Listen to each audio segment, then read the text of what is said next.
What's up, everyone? Welcome back to Conflicts of Interest. This is episode 163. I'm the host, Kyle Anzalone. I am so excited for the interview I have today.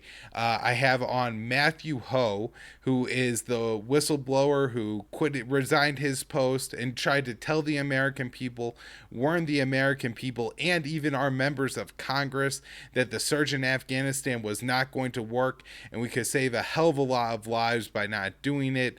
Unfortunately, Matt was ignored and took another 10 years to end that war.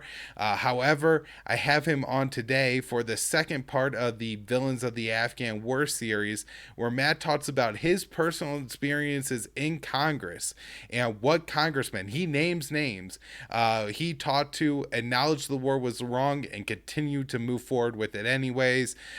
Congressmen who just completely ignored the truth, even though they were in influential positions, and just the members of Congress who really love war. So we get into a lot of, again, names of people who represented us in Washington, D.C. for the past 20 years and who have profited off of these wars and have, again, pushed them for so long. So be sure to share today's show. Like I said, this is one of the best interviews I've done. I'm so excited about it. I think everybody's really, really, really going to love it. You find the show at the Libertarian Institute, libertarianinstitute.org/Kyle, for a full archive of the show and the daily news roundup that I write. You can find the show, the video version, on YouTube, Odysee, or Rumble. Social media accounts: Facebook, MeWe, and Twitter. The Twitter handle is @con_interest. I'm at Kyle Anzalone _ on Twitter. We take donations. It really does help out the show. You set up recurring donations on Patreon or Subscribestar. You can find the information for crypto donations in the show notes page. Anywhere you can find the show, we have that in there. Last thing you could do to support the show is to get your CBD products at Paloma Verde.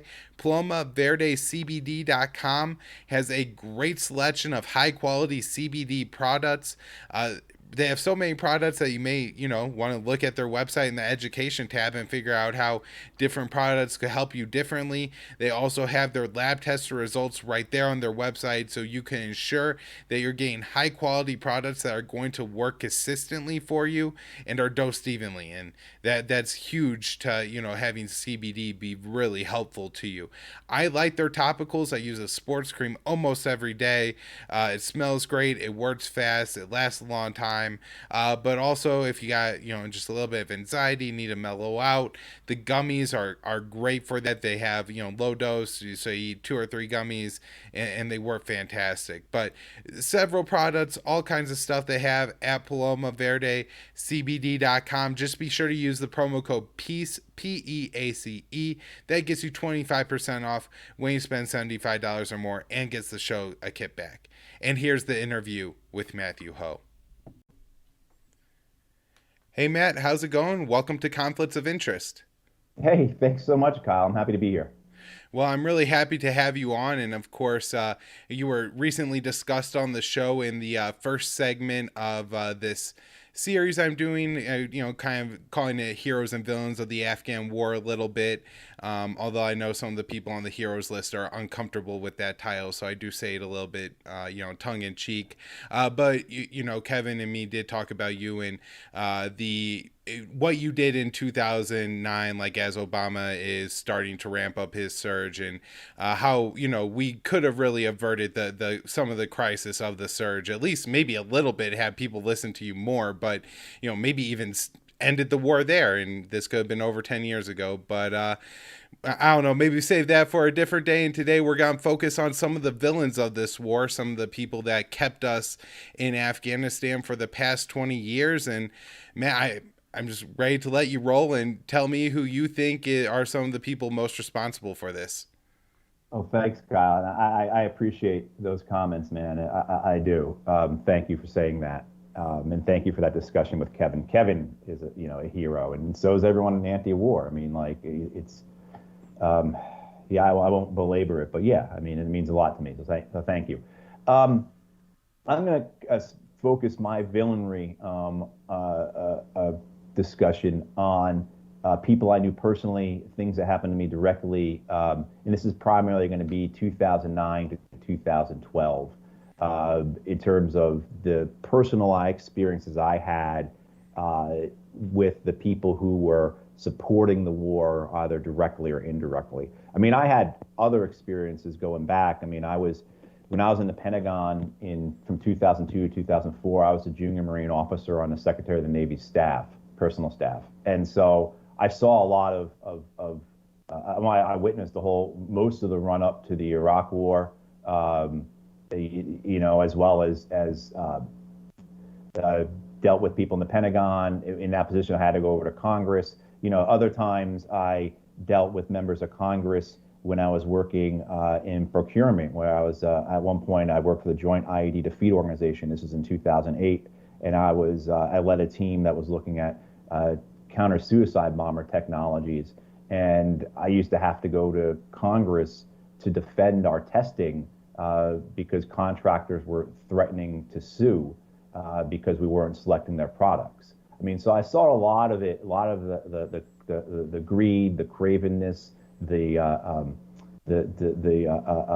both the bureaucracy and the corporate greed, before. But like I said, I'll stick with 2009 and 2012. And I guess I begin with, I'm not sure where to begin between the think tanks, the journalists, and the members of Congress. And maybe just to make sure we talk about what's important first, let's go with the members of Congress.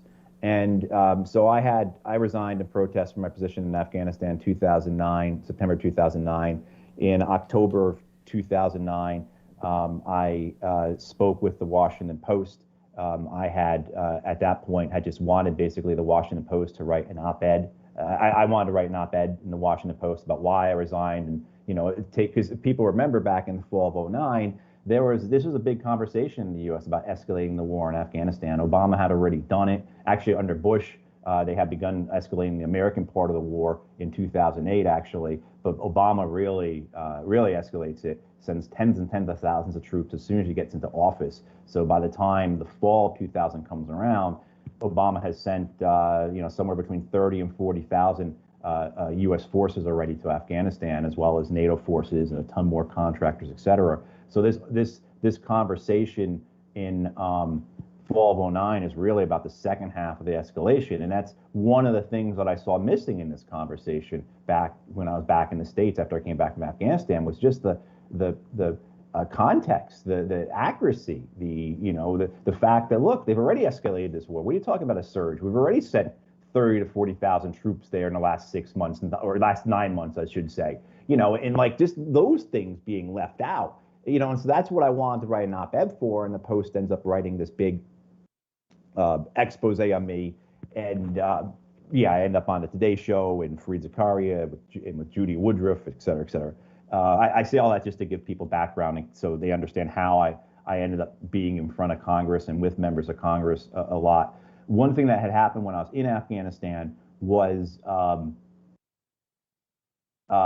a CODEL came through. CODEL is congressional delegation, and sometimes it's members of Congress, sometimes it's staffers, sometimes it's both.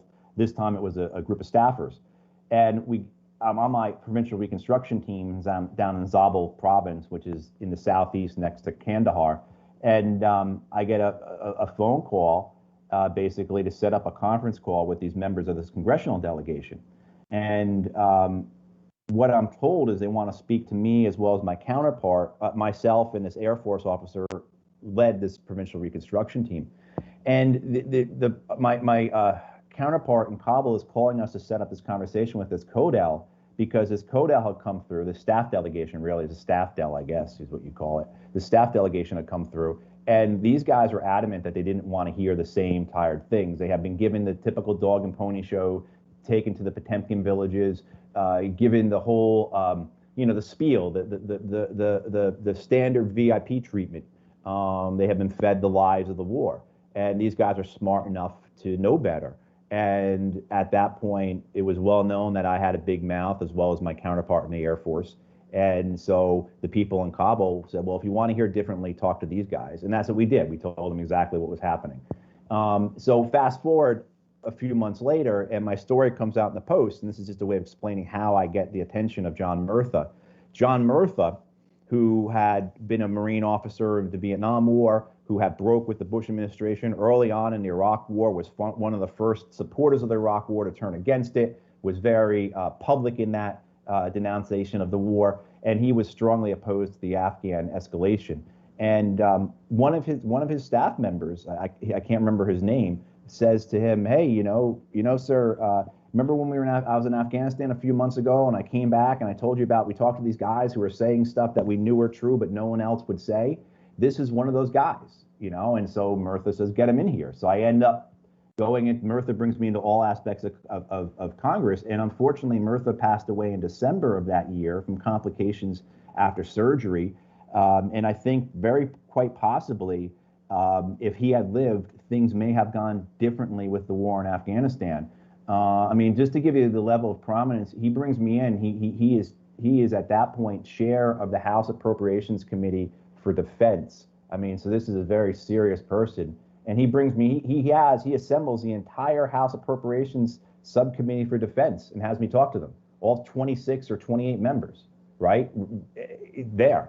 I mean, like the type of audience that you normally don't get, particularly if you're not a lobbyist for a corporation that is donating millions or tens of millions of dollars throughout the political system every year. He then has me come in, and this is where the first villain emerges.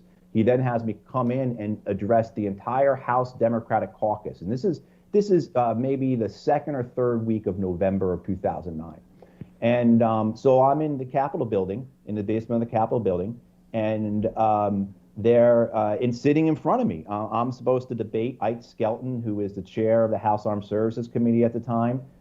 They brought in this woman from the Brookings Institute to argue against me, and it was Murtha and I. We're supposed to have like this panel discussion in front of the whole House Democratic Caucus. So there's like 200 Democratic House members sitting in front of me, and very surreal. You're in this basement conference room, this big room, and they're all sitting on these folding chairs with sandwiches on their laps that they had made. It's not what you think being in front of Congress is going to look like, right? It looked like you're basically attending like some church gathering at the fire station or something like that, So, but anyway, Murtha and I say our piece, and the caucus erupts. I mean, I'm not kidding. I mean, they were lined up 8 or 10 deep. And they had like 2 microphones set up, and they were lined up 8 or 10 deep to denounce the war. This is November 2009, saying this is exactly what happened in Iraq. This is exactly what happened in Vietnam. We cannot go through this. We have to stand up to the president. And I don't know, maybe 10 or 12 of them say this before, and here's the first villain, before a hand pops up from the center of the crowd, and up pops the Speaker of the House, Nancy Pelosi. And Nancy Pelosi says, you have to remember who is the leader of this party, what our priorities are, and where we belong in ensuring those priorities are met. And what she was talking about, and then she went on to specify this, but the House had just passed a part of the Affordable Care Act. I think, it wouldn't be until March or so that I think that it was finally passed, but one of the early key pieces of legislation for the Affordable Care Act was passed at that point. And Nancy Pelosi basically saying, I know how you feel. I agree with you, but we cannot box the president in. We have to give all the support we can right now to the president because this is his priority, referring to the Affordable Care Act, Obamacare. And so no matter how we feel about this war, no matter how, to paraphrase, or how wrong this war is, how much a mistake this is, how much we know better, we have to go along with the president. And with that, all debate ended, all discussion ended, the uproar diminished and was extinguished, and that was it. And we would not have another sizable presence within the Congress from the Democrats until after summer of 2011, when the Obama administration begins its withdrawal of forces from Afghanistan. Because remember, Obama goes to West Point in 2009, gives his speech at West Point, says, the surge is going to be 18 months, the troops are going to come home. So by middle of 2011, the troops start coming home. At that point, the White House signals to its people in Congress that, yes, now please start supporting withdrawal. And with that, at that point, you start seeing support for a withdrawal from Afghanistan really speed up.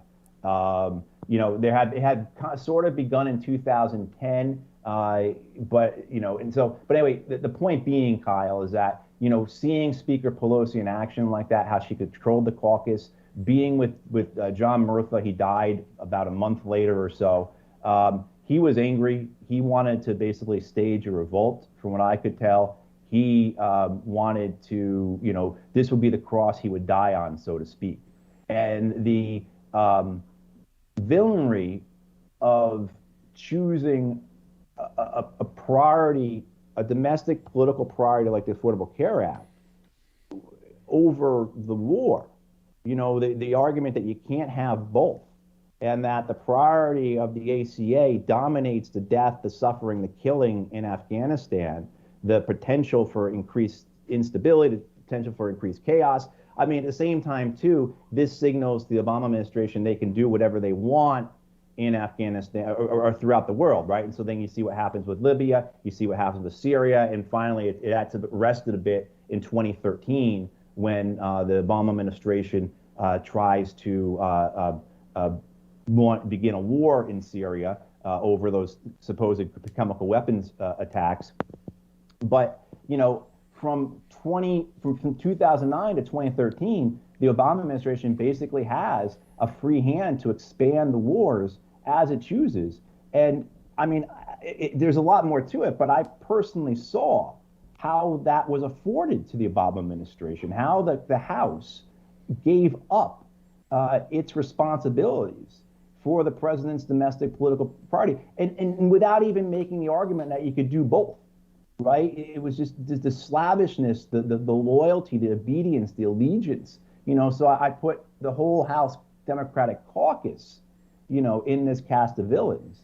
And now I can definitely tell some specific stories. So in March of 2010, it was actually March 18th, the day after St. Patrick's Day.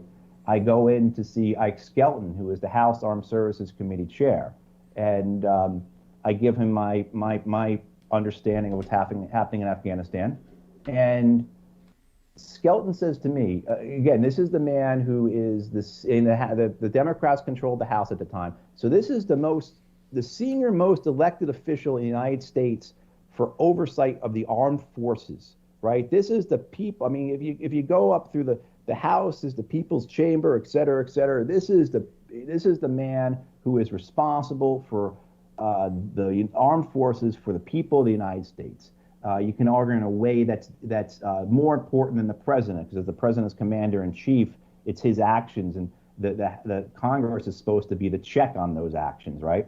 And so here is the man who is at the top of that. And after giving him, after speaking to Skelton for an hour or so, explaining him my understanding of what's happening in Afghanistan, where it's heading, what's going to occur because of this escalation, he says to me, thank you for coming in. You are the first person who's ever come into my office and given me a negative briefing on the war in Afghanistan. And this is 8.5 years after the war has started, right? Or after the United States invasion. The war starts in the late 70s. So, I mean, like that type of villainy, that type of this man who's in charge of the Armed Services Committee, and I only got in there because of a man named Tom Andrews, who was a representative from Maine, who lost his spot in the Congress because he opposed a Democrat from Maine who opposed Bill Clinton over NAFTA. And Tom lost his spot in Congress in the 90s because of that. He stood up to Clinton, stood up to the unions who sold out so many people, right? Opposed NAFTA, has of course been proven right over time, right? But the only reason I got in there to see Skelton was because Tom knows Skelton, is a friend of his, et cetera, twists his arm, gets me in there. Come on, give this guy a chance, et cetera, et cetera. That's the only way I'm in there. Meanwhile, here's the top guy in Congress for the armed services who's saying that he has never heard a negative thing about the war in Afghanistan after 8.5 years. After General McChrystal, just 6 months before, had published a a report saying that we're losing the war in Afghanistan. The head of the Armed Services Committee is going to tell me he's never heard a negative thing about Afghanistan. And the thing is, I believed him. I believe that no one else had ever gone into his office. In the same vein, we meet with myself and two or three others meet with Adam Smith, who is now the senior Democrat on the House Armed Services Committee. At this point, he was either the two or the second or third. And this would have been in 2010 or 2011, met with Smith. And Smith says to us straight up, and the only reason we're in there with him is because one of Smith's former staffers is one of the guys who's with us, who's speaking to him. So again, we're only in there because of personal connections, right? And so a guy who had worked with Smith for years gets us in there. We go in, we talk to him. And Smith says to us, he says, I know every time the generals and admirals come in to talk to us, referring to the House Armed Services Committee, they're lying, right? I mean, so here you have a member, the man who's now the chair of the House Armed Services Committee, who 10 years ago is telling us straight-faced that he knows the generals and admirals are lying, and he won't do anything about it. I mean, the way he expresses himself to us, he is almost asking, like, we should have pity on him. So, because he's being lied to all the time, and he's not doing anything. These are men and women who go in there, who testify, and under threat and sanction of perjury, he's willing to tell us that they lie to us every time. Something everybody knows. If anyone's ever watched the House Armed Services Committee hearing or Senate Armed Services Committee hearing, or God forbid, the Intelligence Committee hearings, it is just one lie after another, or half-truth, or exaggeration, or lack of context, or whatever.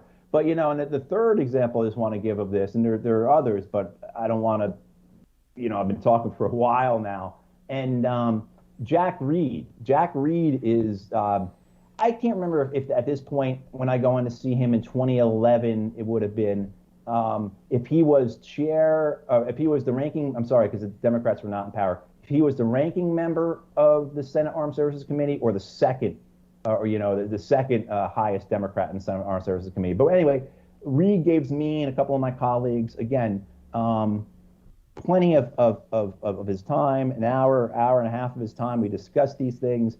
And one of the things we bring up is the fact that, look, there's a real discrepancy between what you are being told and what's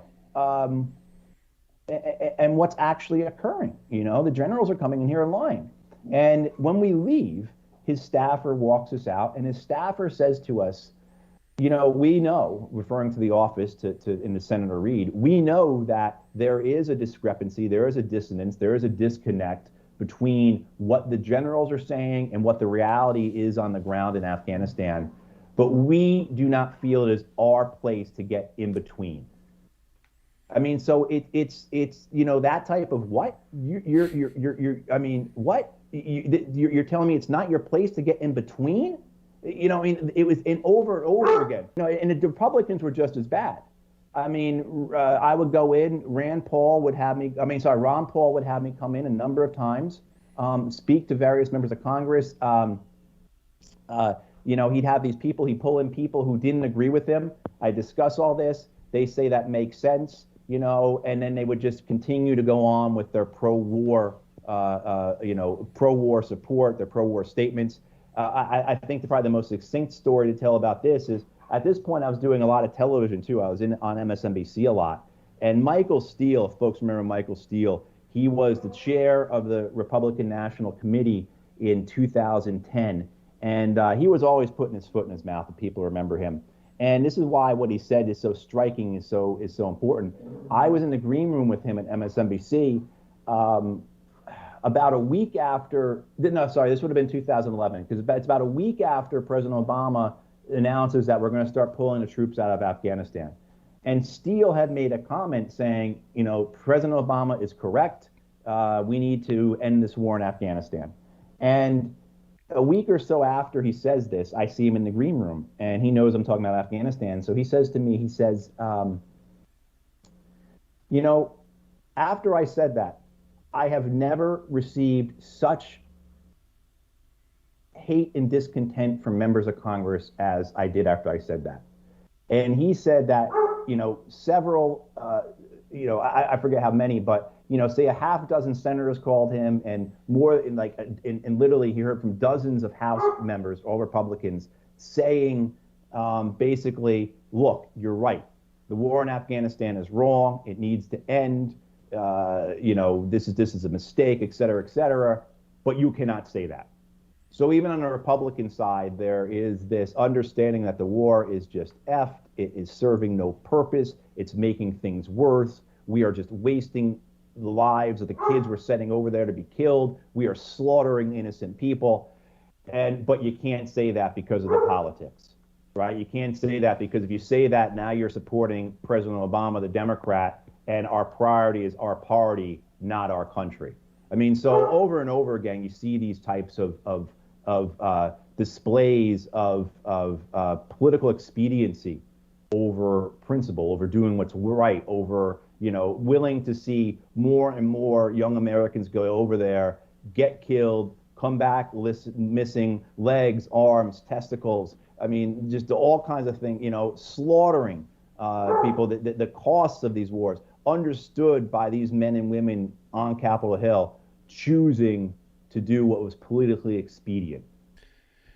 I mean, these stories are absolutely crazy because these are elected officials. The people who are supposed to represent the people and supposed to be the check on the president, and yet they just have no interest in it at all. And in fact, they're willing to sweep it under the rug, even if they know it's bad, for other political expediency. I mean that you have like almost every elected official, not every. I mean you can't, but you're talking about like the Democrat Party and all the Republicans that Ron Paul was able to wrangle up. That's a big chunk of Congress who just simply don't care about the wars, or even worse, maybe they get reminded later on that, hey, donations to your campaign depend on supporting the wars or something. But I mean, just thanks so much for telling those stories because they are so important. And I mean, one of the frustrating things just listening to them is so many of these people are still in office and still hold power. And also, it's incredible to think about that, if this really had come down to Congress, I don't know if they would have ended the thing. It kind of was like Biden just doing it as the executive that more or less got the troops out of there. Plus, a matter of circumstance and what Trump did too. But I don't think Congress would have. They would let go on forever. Yeah, I mean, there is. I could tell you, being in with members of the Congressional Black Caucus who were afraid to speak out against the war because they were afraid of alienating the first black president. They are putting that type of political calculus. At the same time, too, I mean, Dana Rohrabacher, who from Orange County, California, he was part of the Reagan Republican wave. I mean, this guy is a Reagan conservative. He had me in all the time to talk to fellow Republicans about this. And I would say my spiel, and Rohrabacher would say to these guys, who basically say, there is nothing you can say that's countering what he has just said, referring to me, what Matt has just said. There's nothing, I mean, everything he says, demolishing all these arguments for the wars. And I remember sitting in, I guess you'd call it a cloakroom, or we're in the Capitol. Rohrabacher used to bring me over to the Capitol building all the time. The guy just really didn't care. I mean, like, he just brought me places I wasn't supposed to be.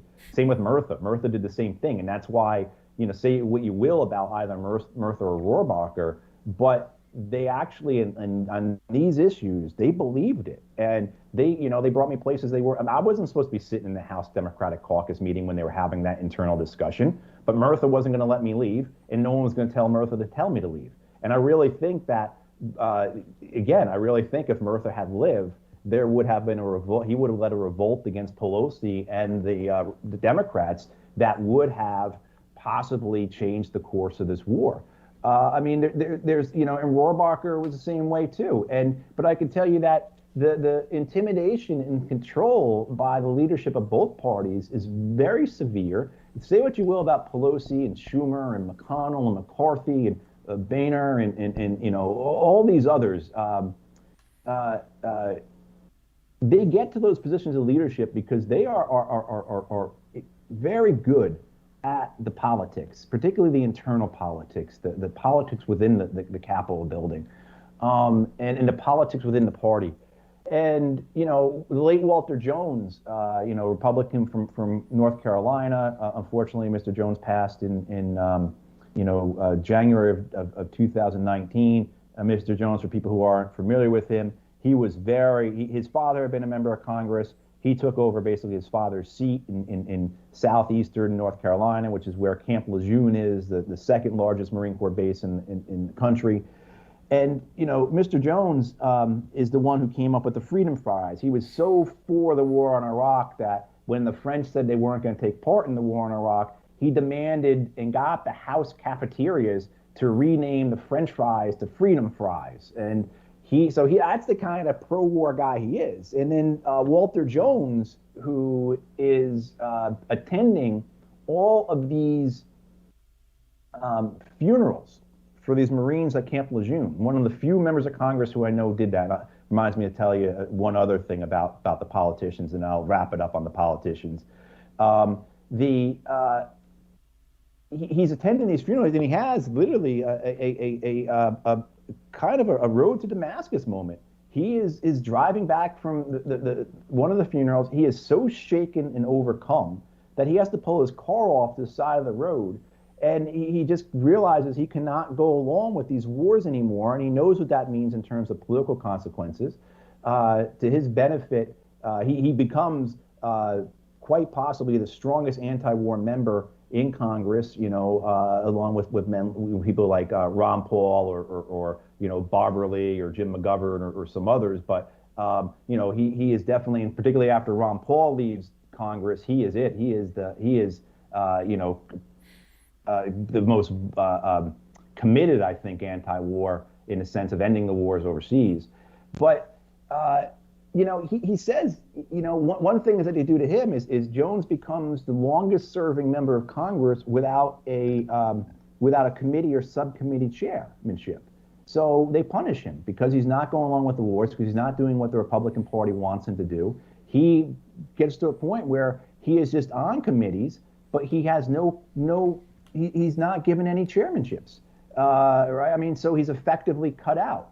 And I remember having lunch with Mr. Jones in would have been fall of 2017. He brings me into he was always very good to me, and he brings me into the House dining room, the really nice Capitol dining room, and he tells me that he tells me how he has been basically he has been a warning to others in the Republican Party, in the Republican House caucus, not to do what he's done. And he's had members of Congress tell him, he didn't tell me which ones, but he's had members of Congress tell him that, hey, Walter, I believe what you're saying. I agree with you on these wars. But if I follow your lead, they're going to strip me of my committee chairmanships. They're going to punish me like they did you. I'm going to be a pariah like you, and I have other priorities. I've got things I want to try and do. Plus, I want to be reelected and other things. I think it's a testament to Jones that even after he becomes very anti-war, very vocally anti-war, his district, which is Camp Lejeune, continues to reelect him over and over and over again. I think that's very telling, and I think people should really glean from that what they can. But, Jones, so there's this threat that if you don't go along with the leadership, that you're going to be, excised, you're going to be excluded, you're going to be basically put on the fringe, and they're going to do everything they can. And they did. They primaried Jones a couple of times, and he survived and everything. But when he died, there were many people in the House leadership who were happy he was dead. The other aspect of Jones tells me is that basically what these other members tell him when he says, is basically it's like, hey, look, Walter, either I go along with you and what you're saying, or I go along with the House leadership says. And it's not really for, again, these are politicians. They're going to do the calculus and they're going to go with what is best for them. And so, I mean, you see this over and over again. And the one final thing I'll say about politicians is that in 2013, I had a research assistant. I'm with the Center for International Policy, and we put together a questionnaire. It's a very simple questionnaire. We went to the Senate, and I can't remember how many members were actually in the Senate at that point, 98, 99, whatever. But we distributed questionnaires to all the Senate members. And these questionnaires basically just said, have you ever attended the funeral of someone killed in any of the wars overseas in your duties as a senator? And we made it clear that we would not publish names. We were just trying to collect this for our own understanding of do the consequences of war, witnessing the consequences of war, have an effect on voting, or vice versa. The not witnessing the consequences of war, do they have an effect on voting? And out of the 100 or 98, 99, however we distributed, we followed up with both email, phone. My research assistant would go to the offices. She'd spend entire days there walking around the Senate and making sure that they got this questionnaire. And, so it was confirmed that they all got it. We got 2 responses to that questionnaire. And I can't remember who they were. I want to say Mike Lee was one of them. I can't remember, though, who answered in the affirmative that, yes, I have been to funerals. And I'm pretty certain that both of those who had answered yes were senators who were opposed to the wars to a degree. But the fact that we got no responses from almost the entire Senate when we knew that they received this questionnaire, when they answered questionnaires all the time. I mean, they answer questionnaires all the time. They answer questionnaires. The fact that they chose not to answer clearly showed to me that they had not witnessed the consequences. They had not had to deal with the families, the friends. Look, I just had to write something about my dissent and how I journeyed to my dissent. And one of the things I've realized, and things I've realized through years of therapy as well, is that what weighs on me more is the tears, the holding the moms, the girlfriends, the widows, the daughters, their tears. The men at these funerals don't cry. They just stand there with these blank looks on their faces, right? This, like, as if you just hit them with a shovel, like this look of, what the hell just happened? It's those blank looks and those tears, like on my chest, on my shoulder, on my arm, whatever. That weighs much more heavily than any of the blood I ever had on me, the actual blood I had on me in these wars, right? And I think that's it. We know Donald Trump went to two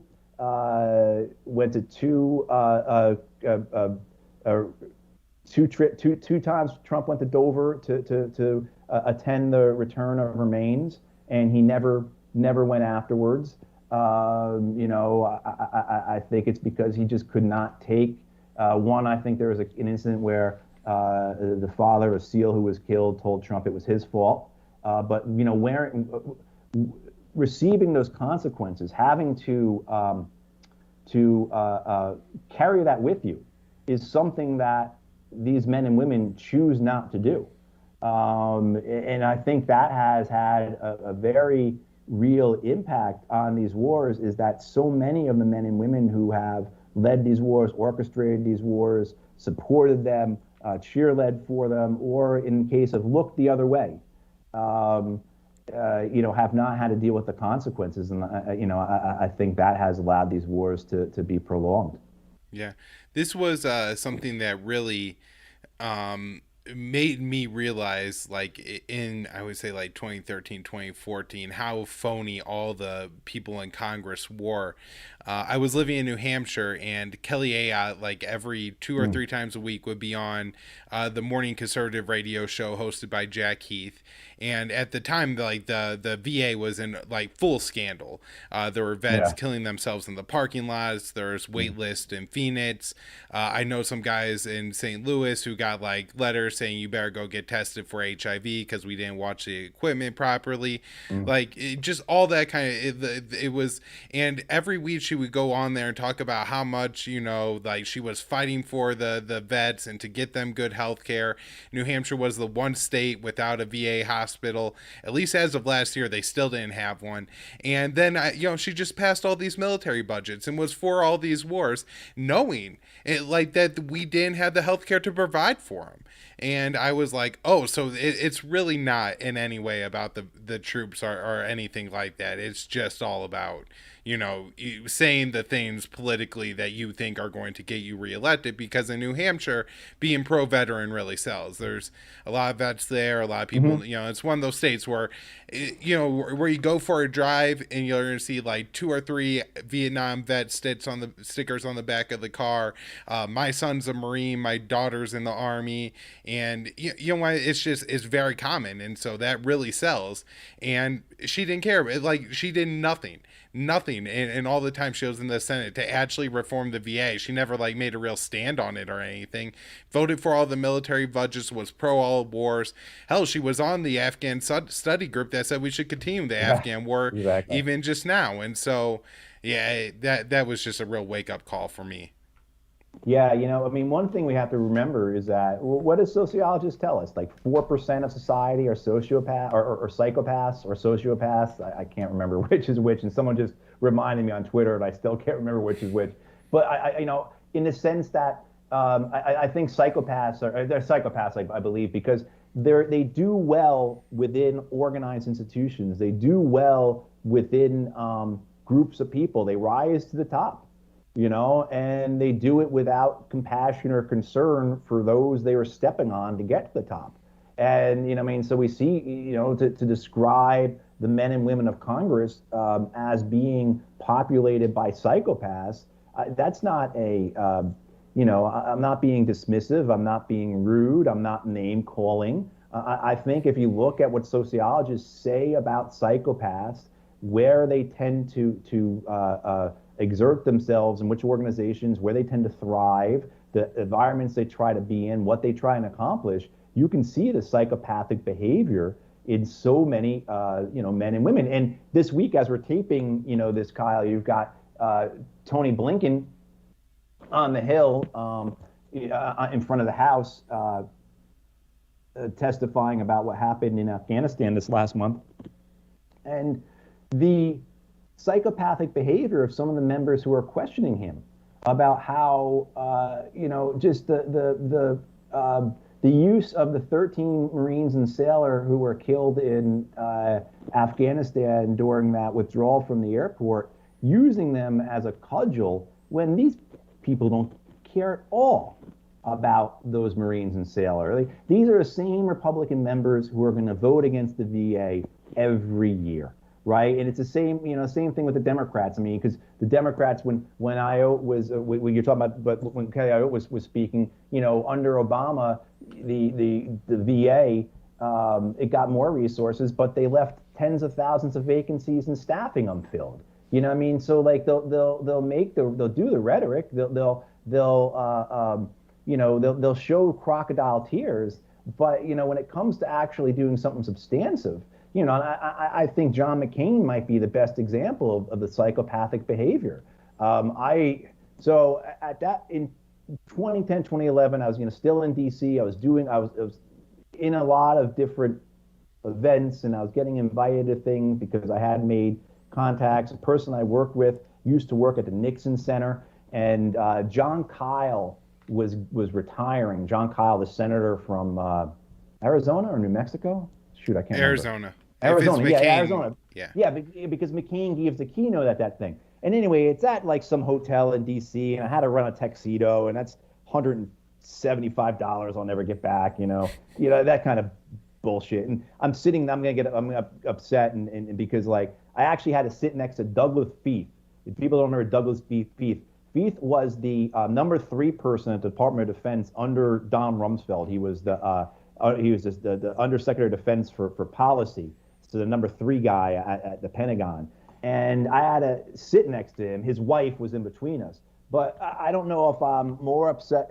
If I'm upset that I didn't physically attack him. I guess I'm also proud I didn't do that. I had that restraint. But it bothers me that I didn't do something at that point, because the man deserves it. But anyway, when I'm leaving this hotel and going up the escalator, John McCain and one of his staffers is in front of me. And this is the spring of 2011, the war in Libya has begun, NATO is inching forward to being involved. Certainly, there are those in the Obama administration jumping up and down to be involved. You know, the Hillary Clintons, the Sam Powers, the Susan Rices, et cetera.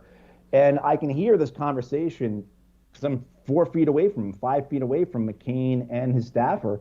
And his staffer is giving him updates on Libya. And I swear to God, McCain says, we have to start bombing. We have to start bombing. This is all good news. This will help us start bombing.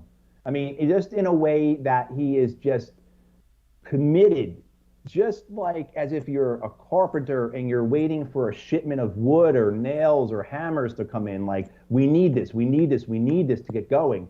Like, that's how McCain was talking about it, an absolute psychopath.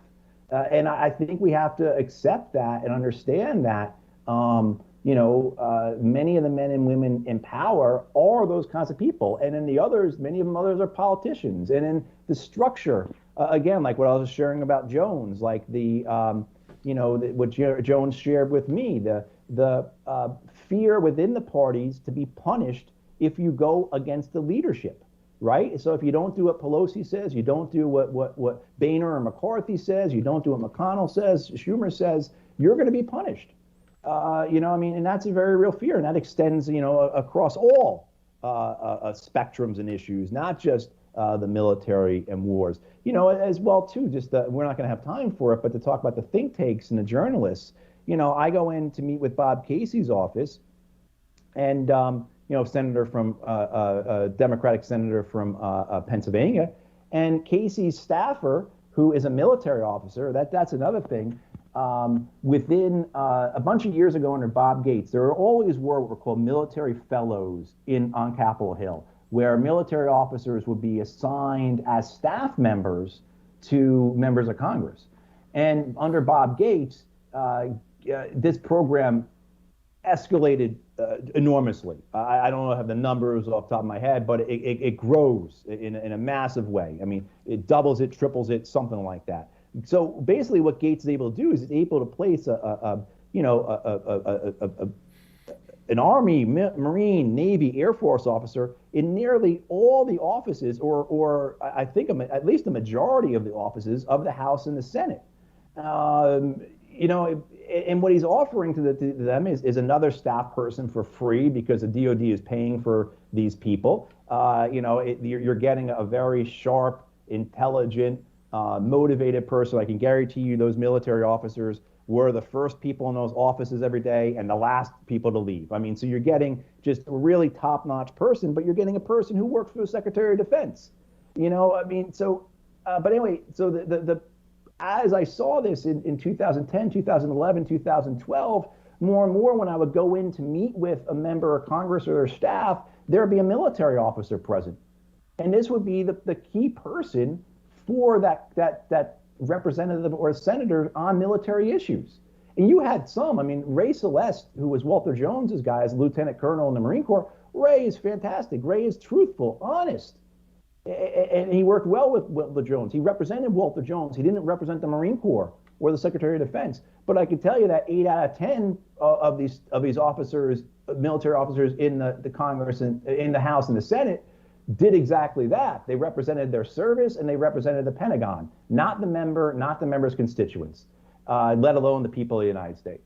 But anyway, there were ones that you will come across, so Ray in Jones's office, and this Army officer, I can't remember his name. He was a major in the Army, and he was, an honest, good guy, and he recognized the problem, because he told me that, look, and at this point, Casey's on his Senate Foreign Relations Committee, and he says, 7 out of 10 briefings we get in the Senate on the wars don't come from the CIA. They don't come from the State Department. They don't come from the Department of Defense. They don't come from the National Security Council. They come from think tanks. So 7 out of 10 of those briefings that they get, the members of the House and the Senate get on the war, the progress, are coming from the very people who are funded by the defense industry, and also to the Pentagon to a degree, because the Pentagon does actually give money directly, along with the State Department, the CIA, National Security Council. They will give money directly to think tanks as well. Let alone too, they're funded by not just the arms companies and the Pentagon and other government agencies, but also funded by foreign governments. I mean, you have people from like the Atlantic Council going into the House or the Senate to give testimony on the wars, and they're receiving money from the United Arab Emirates, right? You're getting people from Center for New American Security going in who are receiving money from the Qataris and the Emiratis. Institute for Study of War, same thing. Foundation for Defense of Democracy. They claim they don't take any money from foreign governments. If you believe that, yeah, right? I mean, there's a whole line you could say after that, but I mean, like, so that's a problem you have is the information that they're getting. We go in. A guy I used to work with a lot, a guy named Matt Southworth, who was at the Friends Committee for National Legislation. We used to work a lot together. We go in, and we were working with Jeff Merkley's office, a senator from Oregon, and this was in 2011, spring of 2011, trying to get senators to sign on from a letter from Merkley. Merkley had started to get, encourage the president to withdraw forces from Afghanistan. And we go into Al Franken's office, former senator from Minnesota. And we don't meet with Franken, we meet with his head foreign relations guy. And this guy says to us, we would agree with you if the war wasn't going so well. This is spring of 2011. And Matt and I almost fell out of our chairs. We said, what are you talking about, the war going well? What are you talking about? And he says, yeah, no, we just had General Petraeus come in to testify. And, Petraeus said the war was going well. And, Matt, much more organized and competent at doing this kind of work than I am, just pulls out like the latest quarterly report from the Department of Defense, shows how the Taliban strength has grown year by year, shows how like more IEDs this year than last year, than the year before, more rocket attacks, et cetera, just shows very completely, as well as the fact that this guy, the head foreign relations guy for Al Franken, doesn't know that more Americans are being killed in these wars, or in the war in Afghanistan, than the year before and the year before that. Like, doesn't know that. And the next week, so Matt and I give him this information, and the next day we get a phone call, and he says, the senator will be signing on to that letter. But I mean, this was the case where the information that they were getting, even if they had a motivation to do the right thing and we're going to act on it, the information they were getting was suspect, to say the least. I went in to visit with with John Kerry's guy. Shoot, I can't remember his name. But he was, at that point, he was the staff chair, the staff director for the Senate Foreign Relations Committee, again, 2011.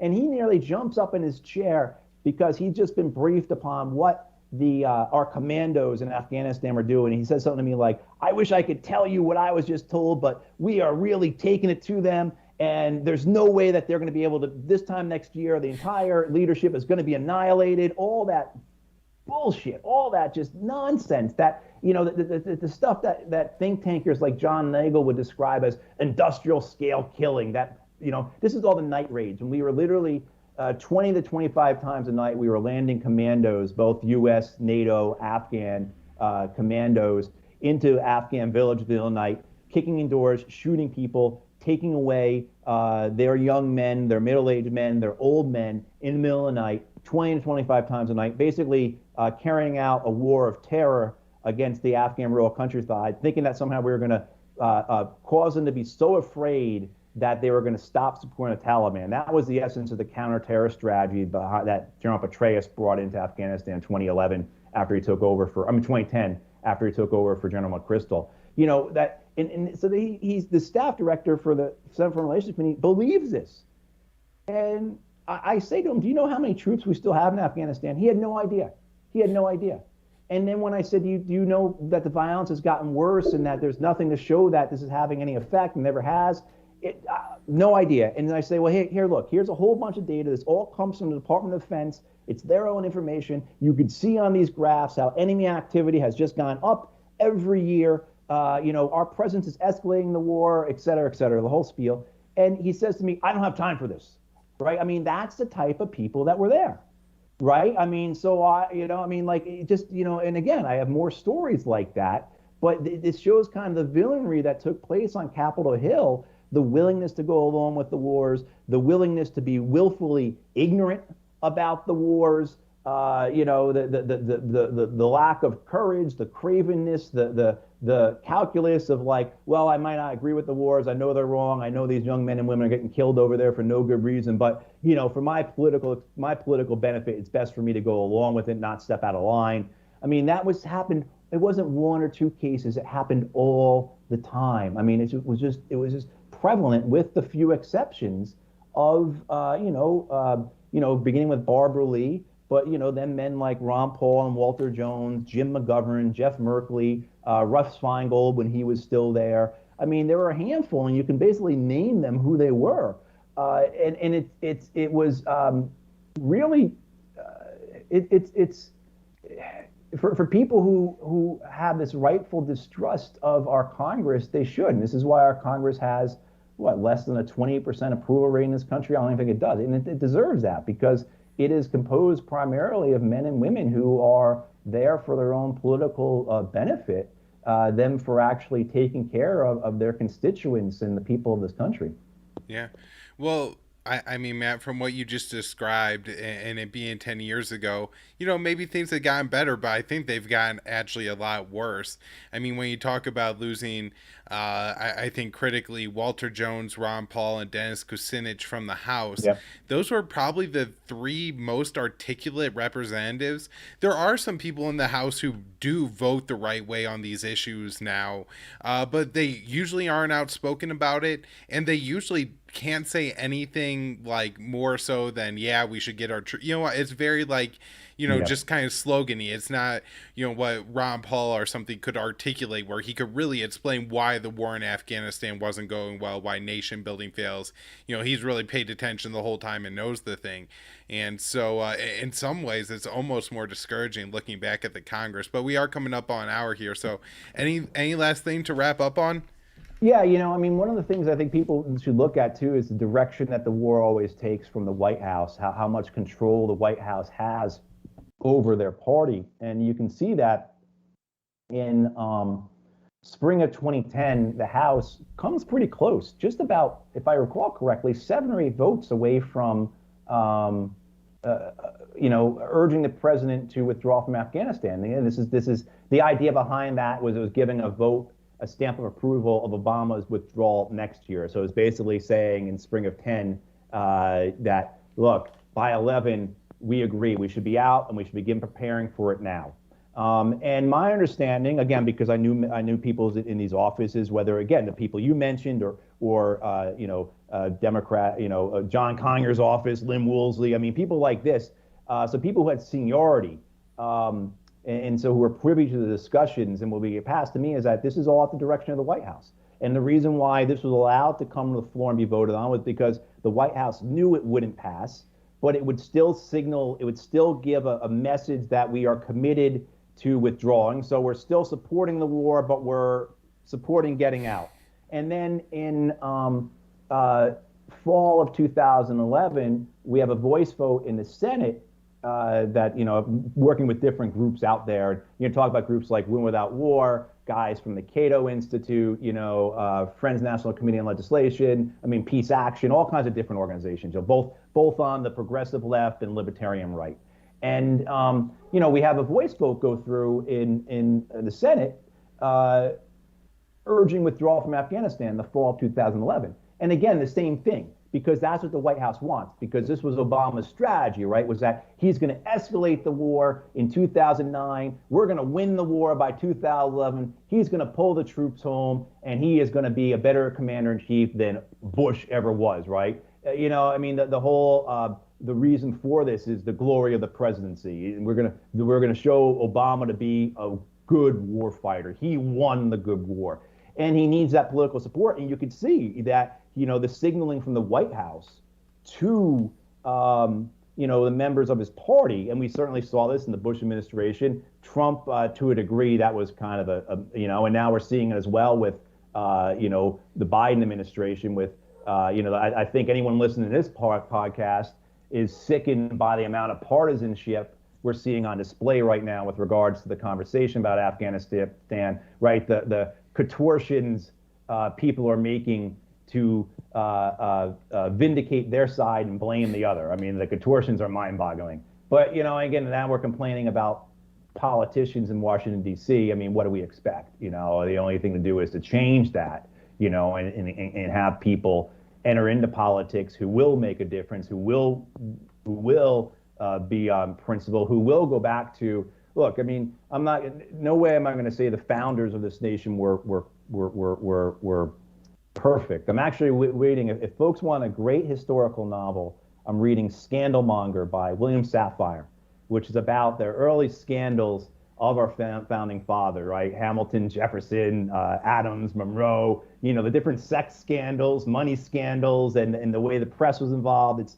I'll wrap it up with that. Read that book if you want something entertaining, well written, but also to kind of show you that there was no magic going on back then. This was no fantasy period. They were men just like, men and women. Women weren't in public profile, but men and women that are just like us. They're human beings. But, the idea, though, I think that the founders had, at least some of them had, particularly among the Republicans, I guess, among the Jeffersons, Monroe, Madisons, this is fresh in my mind now because I'm rereading it, not because I know it so well. But, this idea that you're going to have a citizen-controlled government, that you're going to have a republic, that you're going to have a government that's responsive to the people's needs and, is not just for the people, but is of the people, and by the people. And I think that, means that, to hold on to that, if there's one thing we're going to agree with the founders about, I think it's that, or some of the founders about, is the need for participation in our democracy. Because we're obviously seeing where it's going. I mean, the examples I gave show that, the politicians are not responsive to the realities of the war. We're not responsive to principle. We're not responsible to what was best for their constituents, but rather what was best for them and what was the interest of their parties. So, I mean, how do we get people into office who represent that, who are principled, who are going to do what's best, who are, and I'm on the left. I'm a Green Party member, but I certainly, want to see people who are libertarians running, because all the libertarians I know, even though like on a lot of issues we are completely opposite, diametrically opposed, I guess, right, in terms of our solutions, we understand the problem together. We're different in our solutions, but I can't tell you anyone I know who's a libertarian who isn't a libertarian because of principle, because it's what they honestly believe, because of their knowledge, and most importantly, because of their life experience, has become a libertarian. Again, different than me, but I don't know anyone who's not like that. I'm sure there are, but I can give you volumes and volumes of Democrats and Republicans who are the most unprincipled people you'd ever meet. And that's unfortunately where our country is heading. That's what's driven the lack of principle, what has driven these wars so greatly the last 20 years. Yeah. Well, at least with the libertarian, I could pretty much assure you that you don't have to worry about us voting for Medicare for all in exchange to keep wars going or something like that. But Matt, thank you so much for coming on the show. I know you are at Matthew P. Hoh on Twitter. You have a Facebook. You're a part of the Eisenhower Media. Is it network or group? Along with network, I think. Network, along with the great Danny Sherjan, who's been a past guest on the show. I'm sure most people are familiar with you. Is there anything else or anywhere else you'd like to send people? I think if you usually write articles, we usually reprint them at antiwar.com. Yeah, absolutely. If I write something that's not related to the wars, it'll be on Counterpunch. But pretty much, you can find my writings on Anti-War or on Counterpunch. All right. Thank you, Matt. Thank you, Kyle.